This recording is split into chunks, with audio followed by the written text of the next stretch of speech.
इंद्रजीत की प्रेरणादायक कहानी, एक छोटे ट्रैक से बड़ा बिजनेस।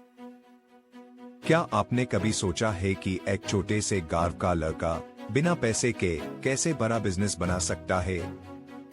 इंद्रजीत भी उस छोटे गांव का हिस्सा था जहां संसाधन कम लेकिन सपने बहुत बड़े थे। बचपन से वह अपने पिता के साथ मेहनत करता और अक्सर गांव में चलने वाले छोटे हाथी ट्रकों को देखता था। उसने सोचा, काश मेरा भी एक छोटा हाथी होता। लेकिन असली बदलाव तब आया जब उसने एक समस्या को पहचाना। आपकी जैसी ही कई दिक्कतें उसकी नजर में थी। ट्रांसपोर्ट की कमी, ज्यादा किराया, लंबा इंतजार। लेकिन इंद्रजीत ने हार नहीं मानी। पैसे नहीं थे तो एक ट्रांसपोर्टर के साथ हेल्पर बनकर काम शुरू किया। यहीं से उसने गाड़ी चलाना सीखा, ग्राहकों से बात करना सीखा और सबसे जरूरी, बिजनेस की मांग समझी। धीरे धीरे पैसे जमा कर इंद्रजीत ने पीएम मुद्रा योजना से लोन लेकर अपनी पहली सेकंड हैंड छोटी गाड़ी खरीदी। अब वह खुद ड्राइवर और मालिक दोनों बन चुका था और उसने जोश से काम करना शुरू किया। समय पर डिलीवरी, कम किराया और ईमानदारी ने उसे सभी का भरोसा दिलाया। धीरे धीरे आसपास के किसान, दुकानदार हर कोई सीधे उससे संपर्क करने लगे।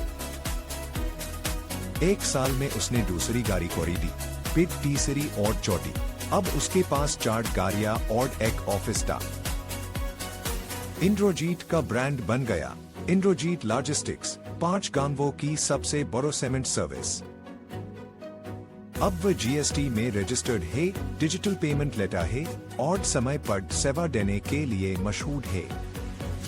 तो आप भी सोचिए, क्या आपकी कोई छोटी जरूरत बड़ी सफलता की चाबी बन सकती है?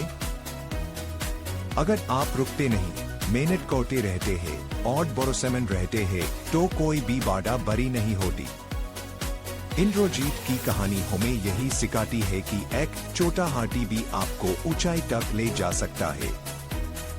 तो अगर आपके अंदर जुनून और समझदारी है, तो शुरुआत में छोटे कदम से डरिए मत। हर बड़ा काम एक छोटे से विचार से शुरू होता है और इंद्रजीत का सफर इसका जिंदा उदाहरण है। अगर आपको यह कहानी पसंद आई हो, तो इसे शेयर करें ताकि और लोग भी प्रेरित हो सके। और अगर आप चाहते हैं, तो मैं इस कहानी को पीडीएफ, पोस्ट या यूट्यूब स्टोरी में भी बदल सकता हूँ। याद रखिए, छोटे कदम भी बड़े सपनों तक पहुंचा सकते हैं। बस शुरुआत करें, आगे बढ़े। आपका भी कोई सपना है, तो इंद्रजीत की तरह मेहनत और ईमानदारी से उसे सच कीजिए। धन्यवाद इस प्रेरक कहानी को सुनने के लिए। जुड़े रहिए और अधिक ऐसी कहानियों के लिए। आपका दिन शुभ हो और सफलता आपके कदम चूमे। मिलते हैं अगली कहानी में।